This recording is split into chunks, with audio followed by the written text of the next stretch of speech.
Ce programme est financé par les amis et partenaires du ministère de Joyce Meyer.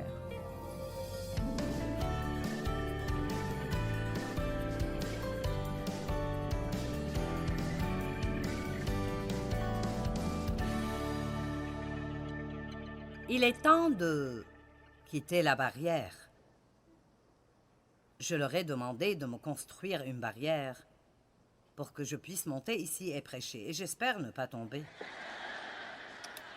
Donc, ici, nous avons le royaume de Dieu, et ici, nous avons le monde.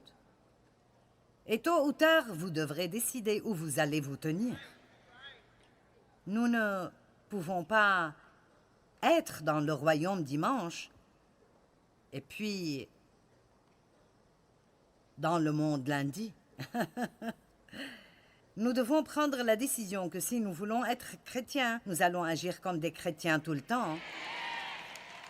Pas juste quand nous sommes avec nos amis chrétiens. On appelle ça le compromis.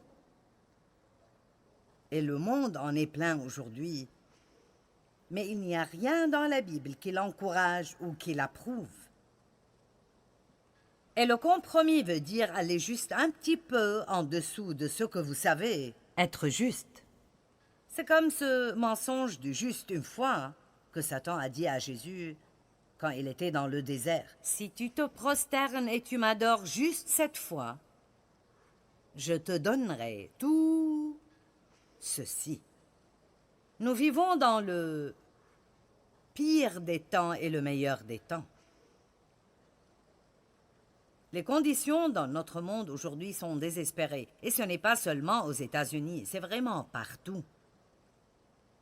Et il y a une grande conspiration du diable qui vient du fond de l'enfer, qui cherche à enlever Dieu de tout. Mais Dieu ne va aller nulle part. Il a tout commencé, il sera là pour tout finir. Amen. Mais nous avons un travail à faire. Et je dis que c'est le meilleur des temps, parce que c'est le meilleur des temps pour le royaume de Dieu, parce que je crois qu'il y aura l'une des plus grandes récoltes d'âmes que jamais dans tout autre temps de l'histoire. Et vous pouvez penser que c'est un temps difficile d'être vivant. Je pense que nous disons ça parfois. Mais en fait, c'est un honneur pour nous d'être choisis par Dieu pour être vivants en ces temps-là dans l'histoire de la terre. J'ai dit, c'est un honneur d'être choisi par Dieu. Mais plus que tout autre temps dans l'histoire, Dieu compte sur nous pour glorifier son nom. Il compte sur nous pour provoquer la faim et la soif des gens par la manière dont nous vivons. Pas seulement par comment nous prêchons, la prédication est bonne. Nous avons besoin de ça. C'est bon d'évangéliser, mais parler sans vivre ce que nous prêchons est inutile. C'est ce qu'on appelle le christianisme hypocrite. Et il n'y a rien qui dégoûte les non-chrétiens plus qu'un christianisme hypocrite, Amen. Et ils ne veulent pas que nous soyons sur la barrière. Ils vous pousseront à compromettre et se moqueront de vous lorsque vous le faites. M'avez-vous entendu? Écoutez, les mêmes personnes qui nous poussent à compromettre nous manqueront de respect quand nous le faisons. C'est presque comme un test. C'est le diable qui nous teste à travers eux. Et je crois vraiment que si vous regardez cette barrière toute cette nuit, peut-être que vous finirez par comprendre que, malheureusement, c'est là que beaucoup de chrétiens vivent. Honnêtement, ils le font. Tiède. Mais Jésus a dit, je préfère, plutôt que vous soyez brûlants ou glacés, mais surtout ne soyez pas tièdes. Nous aimons une bonne boisson froide ou une bonne boisson chaude, mais personne n'aime. Maintenant, Je vais vous lire ces écritures dans une minute, mais vraiment, je n'ai jamais eu le courage d'étudier ce que vous vomir de ma bouche veut dire.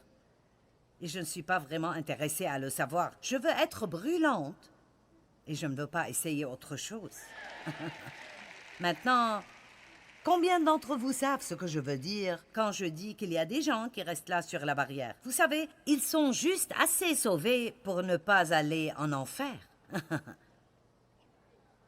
Je dis ça et c'est très vrai. Avant que je sois remplie du Saint-Esprit, je flottais juste dans mon bateau religieux. J'aimais honnêtement Jésus, vraiment, mais je ne l'aimais pas de tout mon cœur. J'avais le Saint-Esprit parce que quand vous naissez de nouveau, vous avez le Saint-Esprit, mais le Saint-Esprit ne m'avait pas. Il m'avait le dimanche matin pour un peu de temps. Et je dis toujours que j'avais suffisamment de Jésus pour être hors de l'enfer, mais pas assez pour marcher dans la victoire. Allez, et si vous vivez de cette façon, et je suis votre enseignante, ce ne sera pas de ma faute si vous restez comme ça, parce que je vais faire de mon mieux pour partager ce que je crois que Dieu me met à cœur, et pas nécessairement ce que vous voulez entendre, mais ce que je crois que Dieu me met à cœur. Parce que nous vivons dans des temps difficiles, et si vous êtes sur la barrière, je vais faire de mon mieux pour vous pousser du bon côté, et c'est dans le royaume de Dieu. Amen. Maintenant, bien, nous allons parler un peu de la pensée. Et nous allons prendre Colossiens 3, 1 et 2 comme notre écriture de base. Et il dit, si vous êtes ressuscités avec Christ, combien d'entre vous sont nés de nouveau? D'accord, donc si vous êtes ressuscités avec Christ pour une nouvelle vie, en prenant part à sa résurrection d'entre les morts, visez et recherchez les trésors riches et éternels d'en haut, où Christ est assis à la droite de Dieu. Pensez et méditez et attachez-vous aux réalités d'en haut et non à celles qui sont sur la terre. Pensez et méditez et attachez-vous aux réalités d'en haut et non à celles qui sont sur la terre. Ça ne veut pas dire que nous ne devons plus penser qu'au ciel et aux anges et qu'est-ce que ce sera quand nous mourrons et irons au ciel. Mais ça veut dire fixez votre pensée sur ce qui est important dans la vie et non sur les choses futiles et inutiles. Et honnêtement, et je l'ai fait aussi parfois, nous perdons trop de temps à penser à nos petits problèmes stupides, alors que plus nous pensons à Dieu et plus nous travaillons pour avancer son royaume, plus il résoudra nos problèmes. Amen. Il n'y a rien de plus fort qu'un esprit décidé. C'est vraiment étonnant, le pouvoir. Vous êtes vraiment plus fort que vous ne pensez l'être, et je ne comprends pas encore cet esprit et tout ce qu'il est capable de faire. Mais je vous le dis, quand vous décidez dans votre esprit, je ne dis pas que nous pouvons faire quoi que ce soit simplement par le contrôle de la pensée, mais tout ce que Dieu veut que nous fassions, il nous donne la capacité de le faire. Toutefois, nous devons être de son côté à lui et être d'accord avec lui entièrement en commençant avec notre esprit. Je fixe ma volonté pour faire la volonté de Dieu. Dieu nous donne une volonté libre et c'est un privilège, mais c'est aussi une responsabilité incroyable. Amen. Je peux faire ce que je veux faire, mais la Bible dit que nous récolterons ce que nous semons. C'est une loi spirituelle, juste comme la gravité. Ce que je jette retombera. Nous récolterons ce que nous semons. Et donc, je crois qu'en prenant une décision fermement dans notre esprit, et ça marche dans ma vie de beaucoup de façons pratiques, mais je vais vous raconter l'histoire de quelqu'un d'autre plutôt que la mienne ce soir. La femme d'un des procureurs dans notre ministère ne prenait jamais l'avion. Elle avait peur de l'avion. Elle ne volerait pas. Donc, pendant des années, en raison de ses affaires, il a dû voyager beaucoup par lui-même. Et elle restait à la maison et élevait leurs enfants. Et la seule façon pour eux d'aller en voyage ensemble était par voie de route, donc ils ne faisaient pas de longs voyages. Et je lui ai bien expliqué qu'elle devrait affronter sa peur. Et elle a convenu avec moi, oui, j'ai besoin de le faire. Mais elle n'a jamais pu le faire. Et maintenant, soudainement, j'entends, il y a quelques semaines, qu'elle voyage partout avec Tom. Ils sont en voyage tout le temps. Bien, qu'est-ce qui est arrivé? Donc, je lui ai demandé hier, donc, qu'est-ce qui s'est passé? Elle a dit, j'ai juste décidé. Et elle a dit, un de mes amis a dit, oh, tu as décidé de le faire malgré la peur? Elle a dit, non, pas du tout, j'ai juste décidé. Et j'ai vraiment aimé ça. J'ai juste décidé. Je ne vais même pas penser que je le fais malgré la peur. Je le fais juste. Et je vous dis la vérité. Quand les gens demandaient à voir un miracle de Jésus, et je pense que c'est dans le chapitre 3 de Jean, et ils voulaient qu'il transforme l'eau en vin pour le mariage, la mère de Jésus a dit aux personnes qui étaient là, « Tout ce qu'il vous dit de faire, faites-le. Si vous voulez un miracle dans votre vie, tout ce qu'il vous dit de faire, faites-le. Maintenant, si c'est vous qui le dites, vous ne pourrez pas le faire. Mais si lui vous le dit, tout ce que Dieu vous dit de faire, il vous donne le pouvoir de le faire si vous êtes prêt à décider dans votre esprit et à rester centré sur les choses d'en haut. Nous pouvons nous éviter beaucoup de peine si nous prenons une décision. Dave aime le sport et aime particulièrement jouer au golf. Et j'ai dit à Dave un jour, « As-tu jamais pensé à combien ce sera dur pour toi quand tu arriveras au point où tu n'arriveras plus à jouer au golf? » Il a dit, « Oh, j'ai déjà pensé à tout cela. J'ai pris la décision que je serai juste bien. » La plupart penseraient, « Oh, je ne sais pas ce que je vais faire quand mes enfants vont quitter. Je suis devenue âgée maintenant et je ne pense pas que je serai capable de faire quoi que ce soit. J'ai 70 ans, vous savez. Oh, malheur à moi, oh, mon âme. 10 000 raisons de grogner et gémir. Amen. Et donc, il pourrait penser, vous savez, peut-être qu'il a une petite douleur et il dit, oh, qu'est-ce que je vais faire? Récemment, il s'est étiré un muscle dans le dos en essayant de jouer au golf et donc pour 1 mois ou 2, il sortait pour jouer au golf et il ratait son jeu. Et différentes choses arrivent, et il est toujours « ça va aller mieux, ça va aller mieux, ça va aller mieux ». Mais voyez, il a déjà pris sa décision. Il a décidé déjà dans son esprit que si ces circonstances changent, il ne va pas être misérable. Il a déjà décidé dans son esprit. Et certains d'entre vous ont besoin de prendre une décision aujourd'hui concernant certaines choses dans votre vie et certaines choses que vous pensez peuvent arriver dans votre avenir et vous ressentez déjà la peur à leur propos. Vous devez dire maintenant, je suis plus fort que je ne le pensais. Et quoi que soit ce qui va arriver, je peux faire tout ce que je dois faire par le Christ qui me fortifie. Vous savez, nous pensons juste trop. Et il y a encore quelque chose en particulier que je veux que nous prenions une décision à son propos, et j'ai déjà pris une décision dans mon esprit au sujet de cela. Vous savez, prenez le temps d'avoir une réunion avec vous-même. Fixez-vous un rendez-vous et dites, « Mon âme, viens et discutons. » Et j'ai pensé à ce qui se passe dans le monde, et juste beaucoup de choses qui sont en train d'être menacées. Vous savez, le temps vient où certaines lois seront mises en place sur ce que nous pouvons prêcher. Nous ne savons pas pour sûr qu'est-ce qui va arriver, mais je pense que nous devons décider à l'avance que nous sommes ici pour servir Dieu et pas les hommes. Je vais dire certaines choses que vous allez comprendre très rapidement. Le gouvernement ne nous dit pas ce qu'il faut croire et ce qu'il ne faut pas croire. Dieu nous le dit.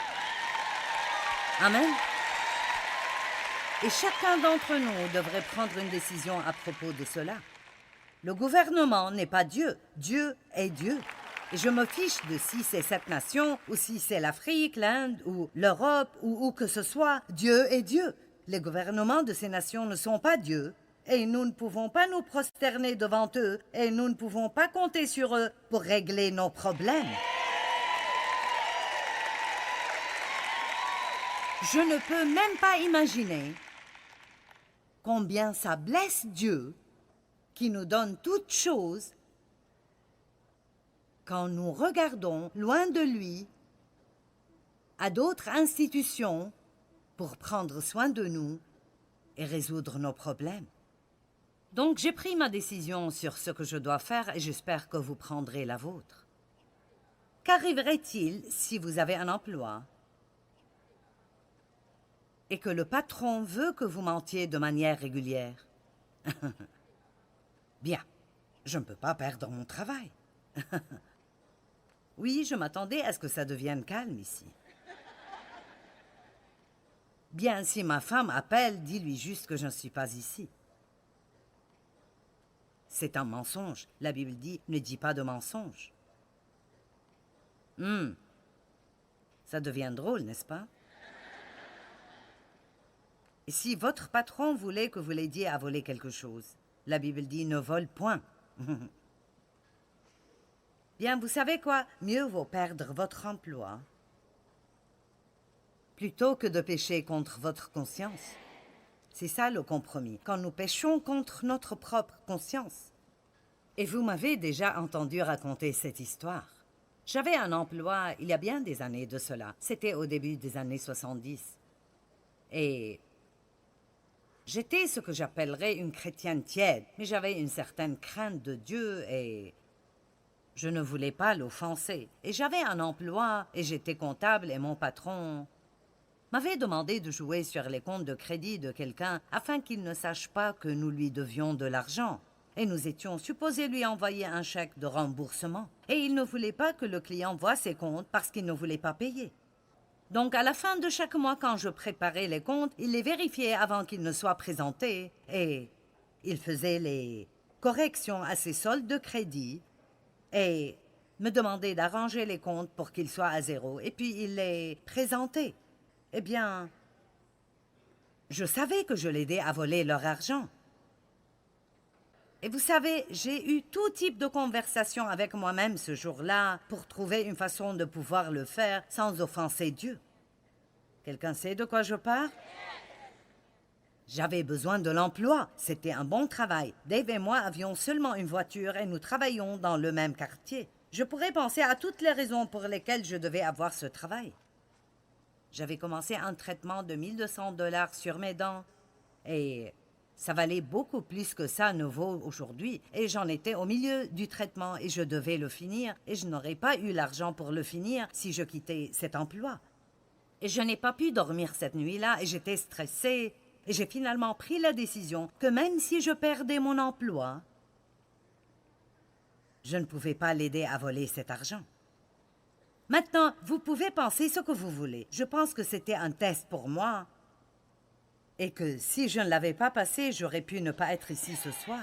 Maintenant, c'est ce que je pense. Alors, laissez-moi vous dire quelque chose. Vous n'avez pas idée des grandes choses que Dieu a préparées pour vous et certaines des choses devant lesquelles vous vous prosternez maintenant peuvent vous garder de la plénitude de votre destinée. Et nous avons besoin de toujours suivre Dieu et ne jamais suivre la chair. La pensée de la chair est bon sens et raisonnement sans l'Esprit Saint. Bien, nous pouvons raisonner beaucoup de choses. J'aurais pu dire, bien, Dave et moi travaillons ici et nous n'avons pas d'autre voiture et j'ai besoin de ce travail. Mais vous savez, il est inutile d'essayer de manipuler Dieu hors de son intégrité, parce qu'il est intègre. Et ainsi, j'ai finalement pris cette décision. Vous savez, quand vous prenez la décision de faire ce qui est juste, la paix revient, n'est-ce pas? Et je sais qu'avec le nombre de personnes ici présentes, et ceux qui nous regardent à la télévision et dans le monde entier, je sais qu'il y a des personnes qui sont en conflit intérieurement, maintenant, et vous êtes en train de raisonner et raisonner sur pourquoi ce serait acceptable de le faire. Bien, tout le monde le fait, Dieu s'en fout de ce que tout le monde fait. Il vous parle à vous.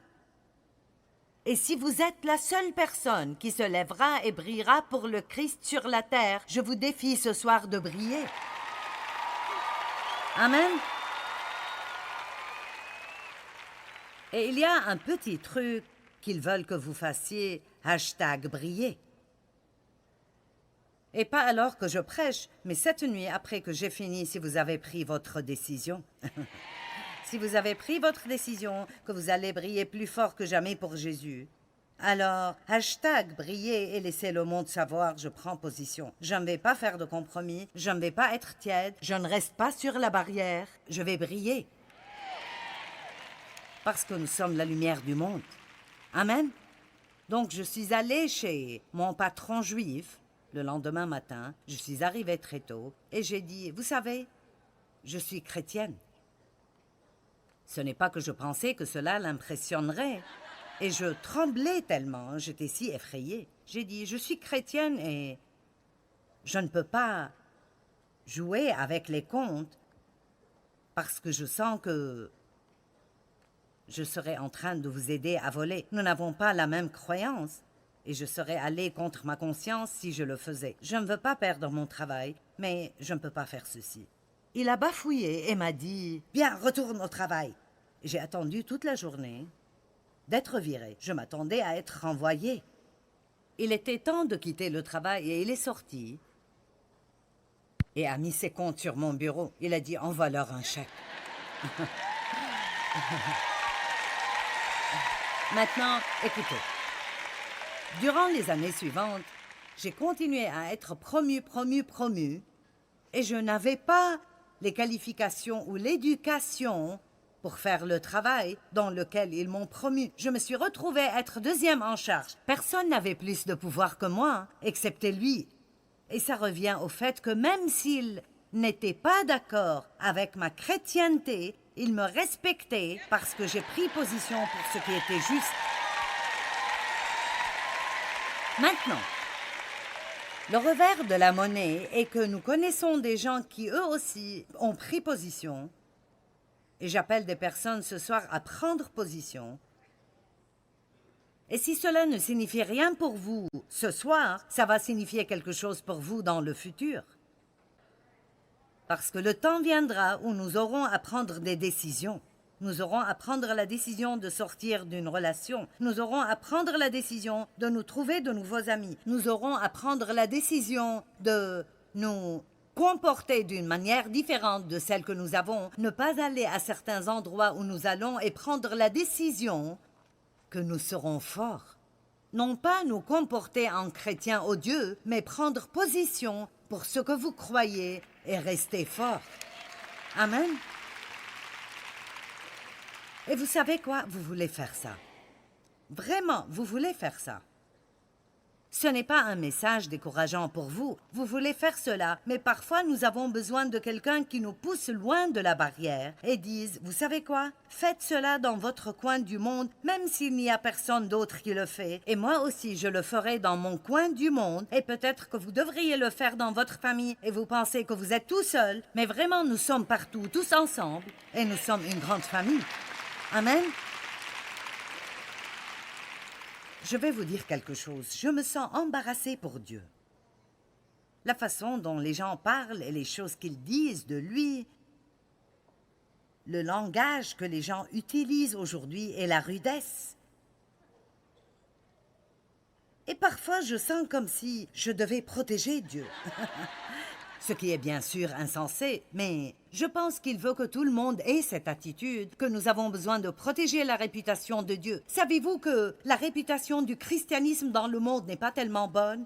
Et cela se reflète sur le Seigneur. Et il est temps pour nous de quitter la barrière. Il est temps pour nous de prendre la décision que nous allons prendre position et briller intensément. Vous devez prendre cette décision. Ne faites pas de compromis. Descendez de la barrière, brillez pour Jésus et décidez-vous de faire la volonté de Dieu.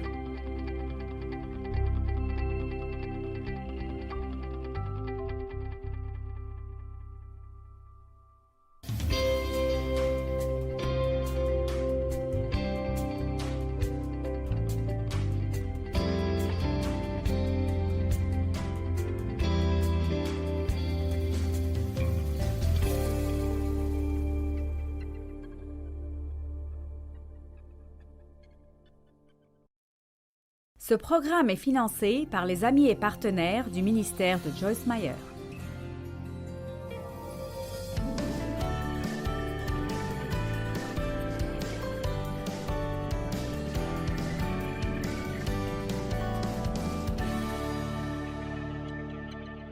L'Apocalypse 3:15. On va commencer avec les bons versets. Commençons juste avec les malheurs tout de suite. Verset 15. Je connais tes œuvres et tout ce que tu fais. Dites à la personne à côté de vous, Dieu sait tout ce que tu fais.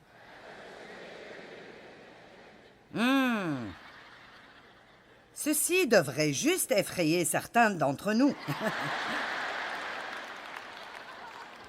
Vous savez, quand vous rentrez et fermez la porte de votre maison et devenez une personne différente que celle que vous êtes le dimanche matin.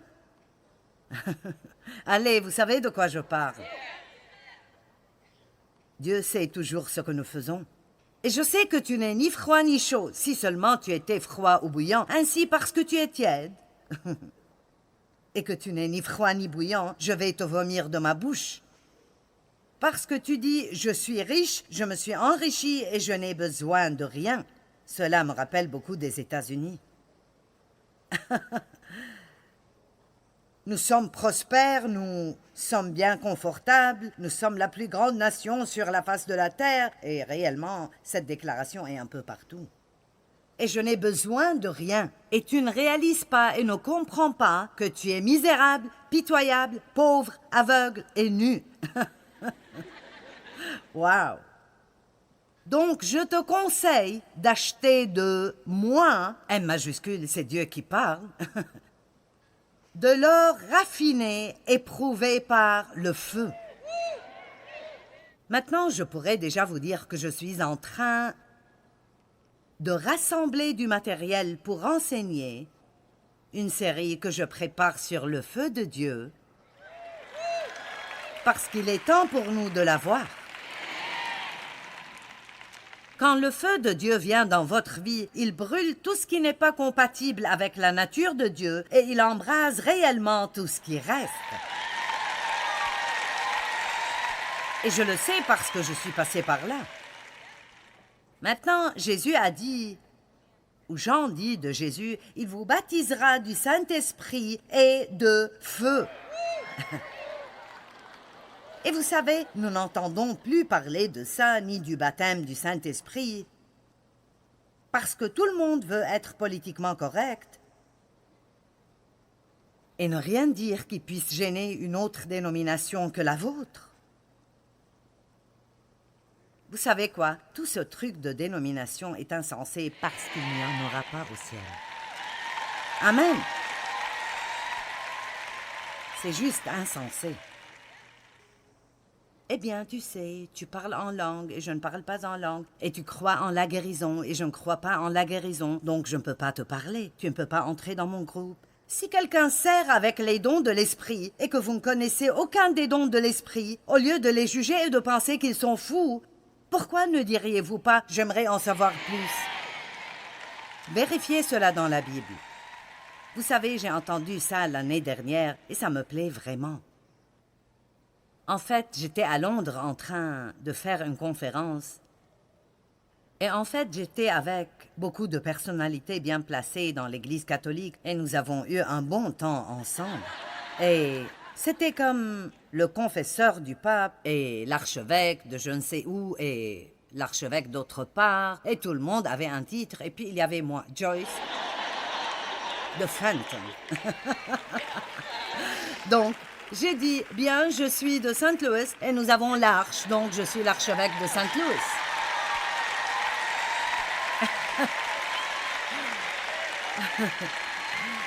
C'est ce que j'ai dit à la foule, donc je suis maintenant l'archevêque de St. Louis. Et donc, un des hommes qui parlait a raconté cette histoire. Il a juste dit, vous savez quoi? Nous devons arrêter de nous faire la guerre. Nous pouvons ne pas croire la même chose, mais nous servons le même Dieu. Et jusqu'à ce que nous nous arrêtions de nous faire la guerre et que nous commencions à nous aimer les uns les autres, le monde va penser que nous ne sommes qu'une mascarade. Donc ne venez jamais à moi pour me raconter quoi que ce soit à propos de n'importe quelle autre dénomination, parce que je ne veux pas l'entendre. Je n'aime pas ça. Et vraiment, pour être honnête avec vous, je n'ai pas ça à cœur. Ce n'est pas mon truc. Comment peut-on justement haïr quelqu'un juste parce qu'ils sont dans une dénomination différente de la vôtre. C'est tout à fait aussi stupide que ne pas aimer quelqu'un juste parce qu'ils ont une couleur de peau différente de la vôtre. Je veux dire, c'est juste un truc démoniaque, c'est juste l'ennemi et nous devons arrêter de le laisser faire. Et quelqu'un doit prendre position et je dis que ça doit commencer ici. Au moins, nous pouvons commencer. Et il a dit, vous savez quoi? Quand les terroristes mettent les chrétiens en ligne et leur tirent dessus parce qu'ils sont chrétiens, ils ne demandent pas de quelle dénomination tu es. Il a dit, ils pensent que nous sommes pareils. Nous sommes les seuls qui ne comprennent pas ça. Amen. Jésus a prié afin que nous soyons un, tout comme le Père et lui étaient un. Paul a prié afin que nous nous entendions, que nous ayons des esprits humbles et que nous nous entendions. Et donc nous revenons à l'esprit. Et la seule façon de pouvoir aimer vraiment quelqu'un qui n'est pas comme vous est d'avoir un esprit assez humble pour réaliser que ce que vous êtes est un don de Dieu et ce qu'ils ne sont pas n'est pas quelque chose qui est en leur pouvoir. Dieu ne leur a peut-être pas donné ce que vous avez, mais il leur a donné quelque chose que vous n'avez pas.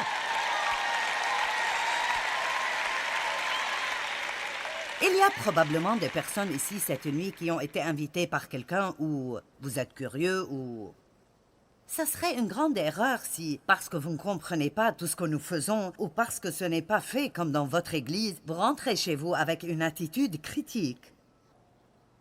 Parce que dès que vous commencez à être offensé, vous ne pouvez plus grandir. Et vous ne pouvez plus apprendre ce que Dieu veut vous enseigner. Et Satan veut que vous soyez offensés. Ceci est l'une des choses que le feu de Dieu a besoin de brûler dans nos vies. Et écoutez, je suis baptisée dans le Saint-Esprit. Et je crois au don de l'Esprit. Et je crois vraiment tout ce que la Sainte Bible dit. Et je ne vais pas changer. Et je n'ai pas honte de ça. Mais vous n'avez pas à être exactement comme moi pour que je vous aime. Je vous aimerai quand même. Même si vous ne m'aimez pas, je vous aimerai.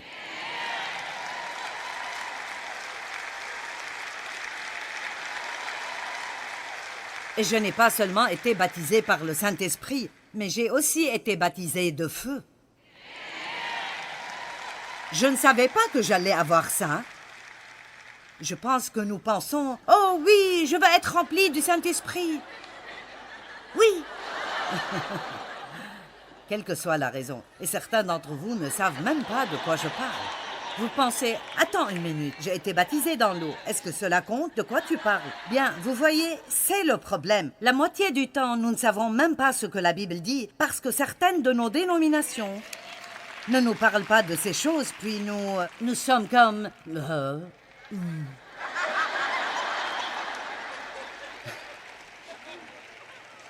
Je me souviens que quand j'ai été rempli du Saint-Esprit, on m'a demandé de quitter mon église. Et vous savez ce qu'ils m'ont dit? Ils ont dit, nous ne pouvons pas nier que ce qui t'est arrivé est dans la Bible, mais ça ne fait pas partie de notre doctrine. C'est la chose la plus pathétique que j'ai jamais vue. Et il vaut mieux aller avec Dieu et non avec la doctrine. Amen. Je prends trop longtemps avec mon introduction, donc venez demain pour la deuxième partie.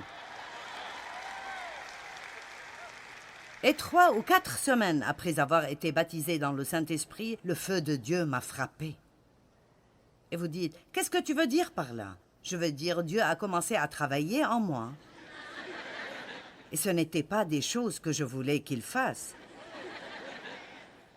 Je n'arrivais pas à l'arrêter. Et si vous voulez aller tout le chemin avec Dieu, et je veux vous demander ce soir, y a-t-il quelqu'un ici qui veut aller tout le chemin avec Dieu, ou voulez-vous rester sur cette barrière stupide? Il est temps de vous éloigner de cette barrière et de décider où vous allez vous tenir. Nous n'avons pas besoin de chuchoter quand nous parlons de Dieu. N'agissons pas comme des idiots, mais n'agissons pas non plus comme si nous avions honte du Dieu que nous servons. Il est temps. Il est temps pour nous de briller. Et certains d'entre vous sont vrais.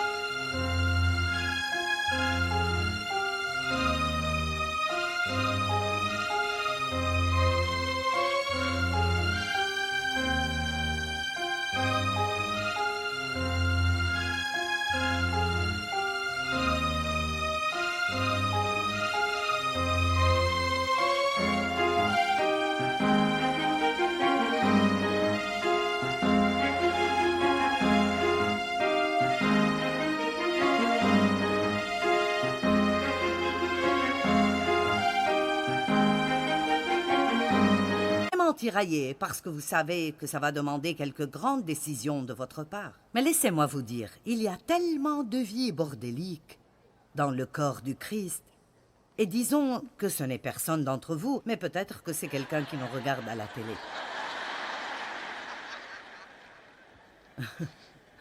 Mais c'est vrai. Ne soyons pas comme ça. Soyons comme Christ dans tous les domaines de nos vies. Et tu seras éprouvé par le feu, afin que tu deviennes vraiment riche. Et je te donnerai des vêtements blancs, afin que tu sois vêtu, et que la honte de ta nudité ne paraisse pas, et un collier pour oindre tes yeux, afin que tu vois. Si vous remarquez dans le verset 18, il dit « Je vous conseille d'acheter ces choses de moi. » Comment pouvons-nous acheter ces choses? Pas avec de l'argent, mais en remettant votre volonté sur l'autel, que ta volonté soit faite et non la mienne.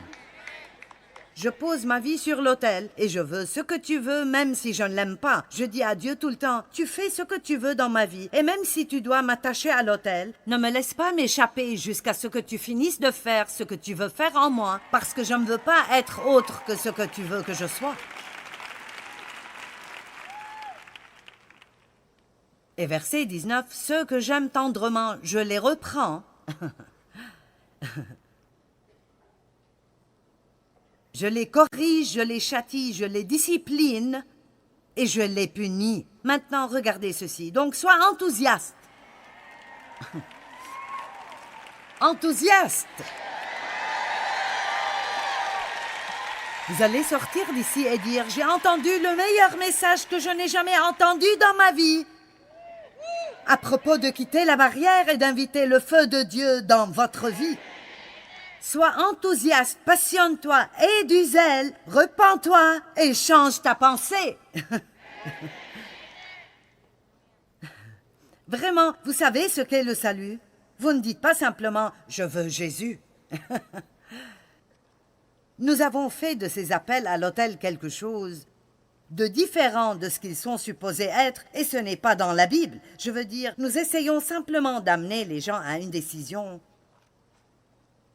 Mais la Bible dit, si vous croyez dans votre cœur et vous confessez avec votre bouche que Jésus est Seigneur et qu'il a été ressuscité d'entre les morts, vous serez sauvés certainement. Mais laissez-moi vous dire, la repentance veut dire que vous allez changer votre pensée sur la façon dont vous allez vivre.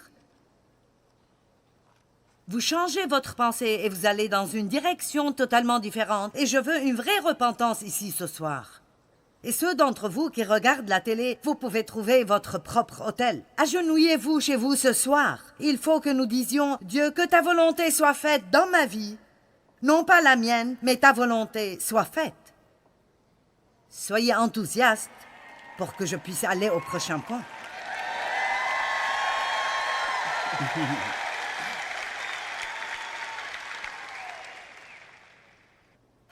2 Timothée 3, 1 à 5.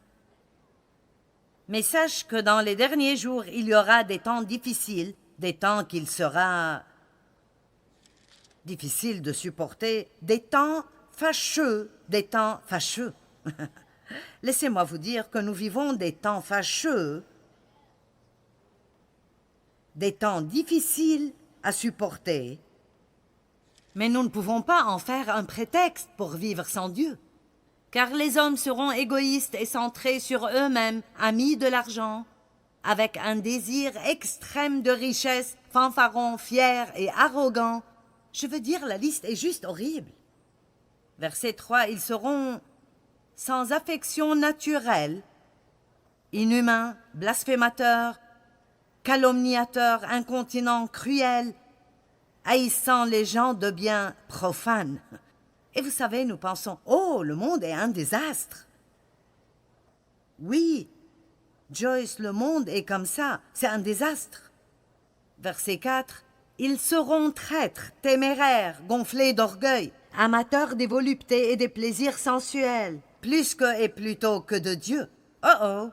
Verset 5, ils auront l'apparence de la piété.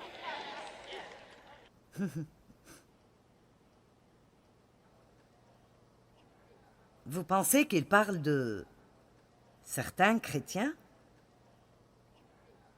Ils garderont la forme extérieure de la piété, mais ils en renieront et en rejetteront la puissance. Leur conduite contredit l'authenticité de leur proclamation. En d'autres termes, aller à l'église le dimanche et agir comme tout le monde le lundi. Je l'ai fait pendant des années. Je pouvais être si spirituel autour de mes amis chrétiens. Louez Dieu, merci Jésus. Alléluia, gloire à Dieu. Nous apportons le sacrifice de louange. Mais je ne faisais aucun sacrifice à la maison. S'il y avait 2 morceaux de viande sur le plat, je prenais le meilleur et je donnais à Dave le pire.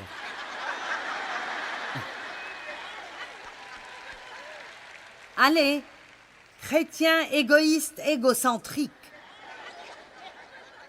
Ne faites pas comme si vous étiez innocent. Ne prétendez même pas. Vous cachez la dernière pièce de gâteau pour vous-même. Et puis dire à tout le monde que vous ne mangez pas de dessert. Chrétien menteur.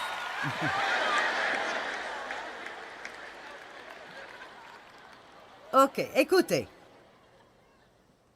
Voici ce qui se passe. Nous sommes supposés être des lumières. Mais si j'ai de la boue sur mon ampoule...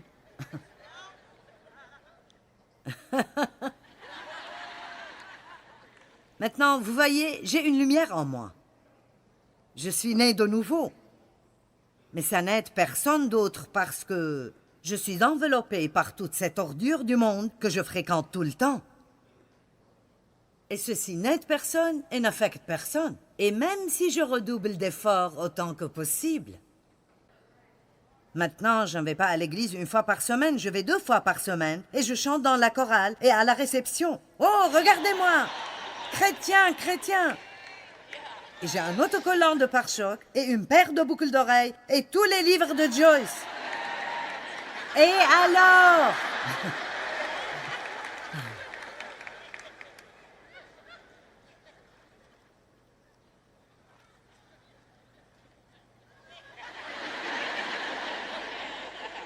Je vais vraiment essayer. Je vais vraiment essayer. Mais que se passe-t-il si vous invitez le feu de Dieu dans votre vie?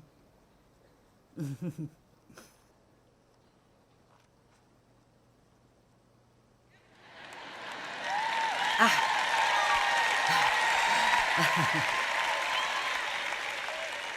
Et vous savez, ça commence par un petit feu, un peu plus de lumière. Un peu plus de feu, un peu plus de lumière. Un peu plus de feu, un peu plus de lumière. Oh mon Dieu, je ne pense pas que je peux supporter plus. Plus de feu, plus de lumière. Plus de feu, plus de lumière. Un peu plus de feu, un peu plus de lumière. Waouh! Tout d'un coup, j'affecte les autres. Et la vie des gens autour de moi change. Amen? Ok, maintenant écoutez. Jésus revient bientôt. Et vous savez quoi? J'ai pris une décision et j'ai parlé à Dieu à ce sujet. J'ai pris l'engagement de parler plus de cela dans ma prédication. Je ne dis pas que je vais commencer à prêcher sur la fin des temps, mais je vais continuer à rappeler aux gens que Jésus revient bientôt. Jésus revient bientôt. Savez-vous qu'il parlait de cela tout le temps dans le Nouveau Testament. Paul en parlait tout le temps. Pierre en parlait tout le temps. La Bible est remplie de ça. Et dans 1 Thessaloniciens, chaque chapitre parle de comment Jésus revient bientôt. Ils ne vivaient pas sur la barrière, mais ils vivaient en pleine alerte, sur leur garde, prêts à faire du mieux qu'ils pouvaient faire pour servir Dieu avec leur cœur entier, parce que leurs prédécesseurs leur racontaient constamment « Jésus revient bientôt, Jésus revient bientôt ». Laissez-moi vous demander, que changeriez-vous dans votre vie si vous saviez pour sûr que Jésus reviendrait dans 3 jours?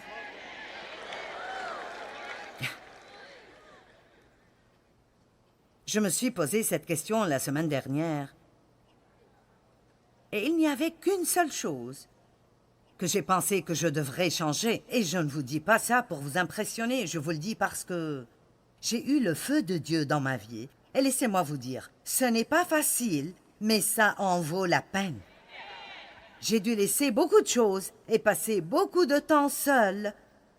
Et en étant jugé et critiqué. Et, oh mon Dieu, vous ne voulez même pas savoir par quoi je suis passée en essayant d'apprendre comment être une femme soumise. Je pensais que ça me tuerait et que ça me détruirait absolument et totalement. Et vous avez entendu mes histoires. Vous m'avez entendu raconter comment je restais par terre dans mon bureau, accroché au pied de ma table, parce que Dieu me disait que je devais me soumettre à Dave. Et j'étais... Je veux dire, je l'ai fait. J'ai dit, Dieu, s'il te plaît, aide-moi à faire ta volonté et à ne pas m'enfuir loin de toi. Écoutez, vous feriez mieux d'être radicaux. Vous savez quoi? Vous deviendriez si heureux si vous arrêtiez de vous concentrer sur vous-même et vous concentriez totalement sur Jésus. Vous deviendriez si heureux si vous ne pensiez plus à vous-même et passiez vos journées à penser à ce que vous pouvez faire pour aider quelqu'un d'autre. Sortez dans le monde et brillez. Vous dites, je ne sais pas ce que je suis appelé à faire. Vous êtes appelé à briller. Je suis préoccupée que si nous ne prenons pas une décision, les choses vont nous glisser d'entre les mains. C'est pourquoi Paul enseignait le peuple tout le temps, faites attention, soyez sur votre garde, ne soyez pas trompés. Il va revenir comme un voleur dans la nuit, quand les gens seront confortables et occupés par leur propre...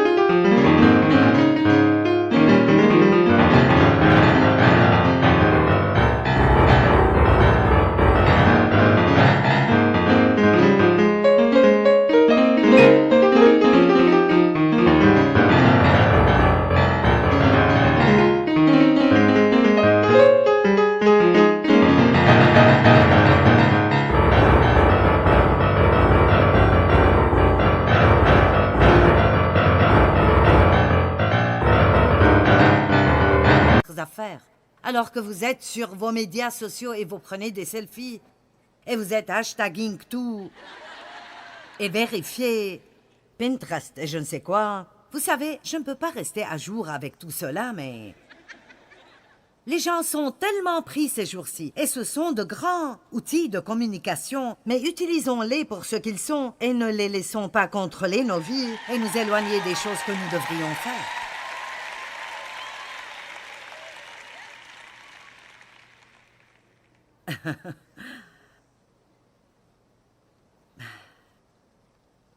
Marc 13, 31.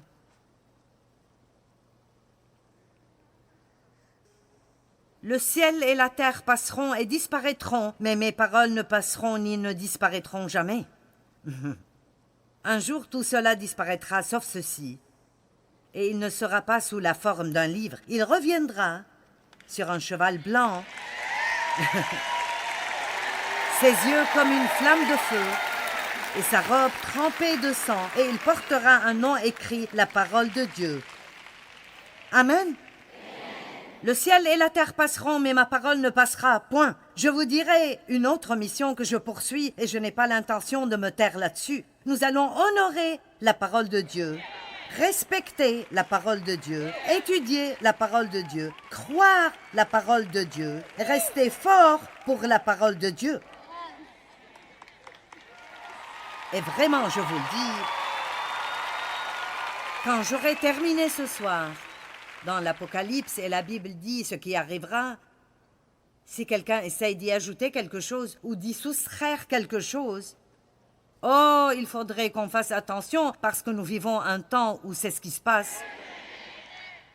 Et vous ne pouvez pas ajouter quelque chose ou soustraire quelque chose à la parole.